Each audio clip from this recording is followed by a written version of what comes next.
Rajshahi Dabtala spark view বিল্ডিংয়ে বিচারপতি মোহাম্মদ আব্দুর রহমান স্যারের বাসায় যে ঘটনাটা ঘটছে এটা আসলে অত্যন্ত দুঃখজনক ঘটনা। আমাদের প্রাণের শহর রাজশাহী, এইরকম ঘটনা কখনোই ঘটে নাই। তো রাজশাহী শহর এখন ভালো নাই, আসলে অনেক খারাপ হয়ে গেছে, ইদানিং খারাপ হয়ে গেছে, 1 আধ বছর হলো খারাপ হয়ে গেছে। কারণ এখানে মার্ডার হচ্ছে, এখানে ছিনতাই হচ্ছে, মানে পথে ঘাটে আমরা ঠিকঠাক মতো রাস্তায় যেতে পারছি না। অনেক খারাপ লাগতেছে এই বিষয়গুলো। দেখেন, মায়ের পরকীয়ার কারণে তার বলি হলো তার সন্তান, সন্তানকে তার জীবন দিতে হলো। এটা কতটা দুঃখজনক, কতটা হৃদয় বিদারক। আসলে যারা যারা এই বিষয়টা শুনছে তাদেরই মানে এক অন্যরকম খারাপ লাগা কাজ করতেছে যে এটা কেমন ধরনের কথা।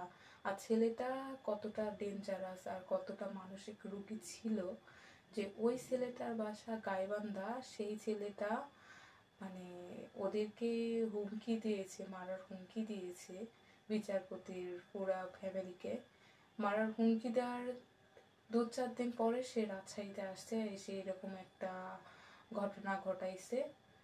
তো আমি যতটুকু শুনলাম, মোহাম্মদ লিমন মিয়া যিনি আসামি, উনি তার ভাষ্যমতে বলতেছে যে বিচারপতির ওয়াইফের সাথে নাকি তার 5 বছরের সম্পর্ক ছিল।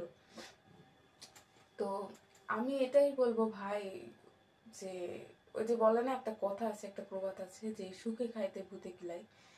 তার এত সুন্দর একটা সংসার, তার স্বামী বিচারপতি, তিনি কিভাবে এই কাজটা করতে পারলেন একটা টোকাইয়ের সাথে এরকম ভাবে? ছি।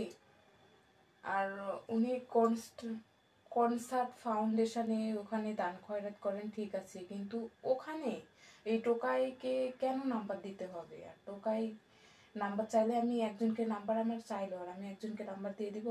এতই সস্তা? কোন বিবেকে সেই নাম্বারটা দিয়েছে? তার নাম্বারটা দেওয়া ঠিক হয় নাই, আর এরকমভাবে কথাবার্তা বলাও ঠিক হয়নি। ওই টোকাইয়ের সাথে এরকম কথাবার্তা বলতে বলতে সে অন্যরকম একটা মানে মানসিক রোগী, কখন কি তার মনে আসে। দেখে তো মনে হচ্ছে নেশা করো, তো নেশা করে। আমি জানি যে তার দোষ আছে, ছেলের দোষ বেশি আছে, মোহাম্মদ লিমন মিয়ার দোষ অনেক বেশি আছে, ঠিক আছে, কিন্তু আমি